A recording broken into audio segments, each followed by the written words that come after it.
సింహరాశి వారికి ఈ వారం చాలా అనుకూలంగా ఉంది. వీరికి అష్టమ శని నడుస్తోంది. అయితే అష్టమ శని అంత అనుకూలంగా లేదు. శనికి తైలాభిషేకం చేయించడం, అఘోర పసుపు హోమం చేయించడం చెప్పదగినది. విద్యా సంబంధించిన వ్యవహారాలు, ఉద్యోగ సంబంధించిన వ్యవహారాలు చాలా అనుకూలంగా ఉన్నాయి. రాష్ట్రాధిపతి అయిన రవి భాగ్యంలో ఉచ్చబడి ఉన్నారు, బలంగా ఉన్నారు. ప్రభుత్వ సంబంధించిన వ్యవహారాలు సానుకూల పడుతుంది. అదేవిధంగా తృతీయాధిపతి దశమాధిపతి అయిన శుక్రుడు భాగ్యస్థానంలో ఉన్నారు. మీరు ఏదైతే కోరుకున్నారో అది ఈ వారం నెరవేరుతుంది. రావాల్సిన డబ్బు చేతికి అందడం, దైవ దర్శనాలు, విహారయాత్రలు, బంధువులతో కలిసి విహారయాత్రలు చేసే అవకాశం గోచరిస్తుంది. వ్యాపారపరంగా రావాల్సిన బెనిఫిట్స్ రావడం, సప్తమాధిపతి షష్టమాధిపతి అయిన శని అష్టమంలో ఉన్నారు. దూర ప్రాంత ప్రయాణాలు, అదేవిధంగా శత్రువులపై మీరు విజయం సాధించడం, మీకు రావాల్సిన ధనాన్ని మీకు చేతికి అందడం, ఇటువంటి జరిగే అవకాశాలు గోచరిస్తుంది. లాభస్థానంలో గురువు మీరు బలంగా ఉన్నారు. అనుకోని శుభకార్యం నెరవేరుస్తారు. సంతానానికి ఒక మంచి సంబంధం కుదురుతుంది.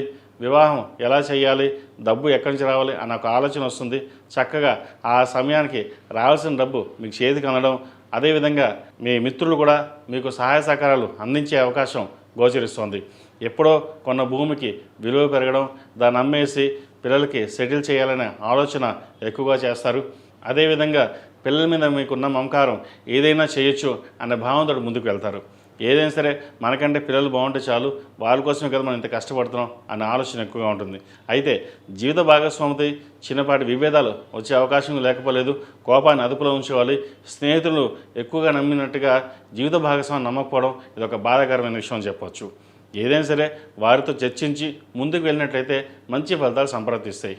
అదేవిధంగా చార్టెడ్ అకౌంట్స్, రియల్ ఎస్టేట్ రంగంలో ఉన్న వారికి, సినీ కళా రంగంలో ఉన్న వారికి, అడ్మినిస్ట్రేషన్ రంగంలో ఉన్న వారికి చాలా అనుకూలంగా ఉంటుంది. అదేవిధంగా విద్యార్థులకు విద్య పట్ల శ్రద్ధ వహించాలి.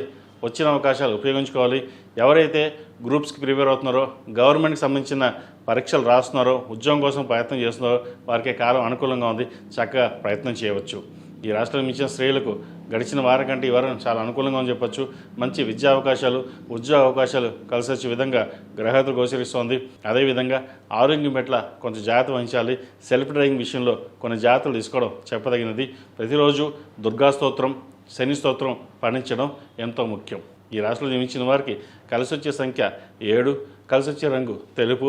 ఏదైనా పని మీద బయటికి ఎప్పుడు సోమవారం కానీ శనివారం అడిగిన వెళ్ళండి, మంచి ఫలితాలు సంప్రాప్తిస్తాయి. ప్రతిరోజు ప్రతినిత్యం ఓం నమః శివాయతో దీపారాధన చేయడం, అదేవిధంగా మంగళవారం శుక్రవారం నాడు రాహుకాల సమయంలో నిమ్మకాయ డొప్పలతోటి నువ్వుల నూనె పోసి దీపారాధన చేయండి. కుదిరితే ప్రతిరోజు చేయండి, లేకపోతే మంగళవారం నాడు శుక్రవారం నాడు చేయండి. ఏదైనా నరదిష్టి కానీ లేదా పనులు అయినా ఆగిపోయి ఉంటే అవి ముందుకు సాగుతాయి.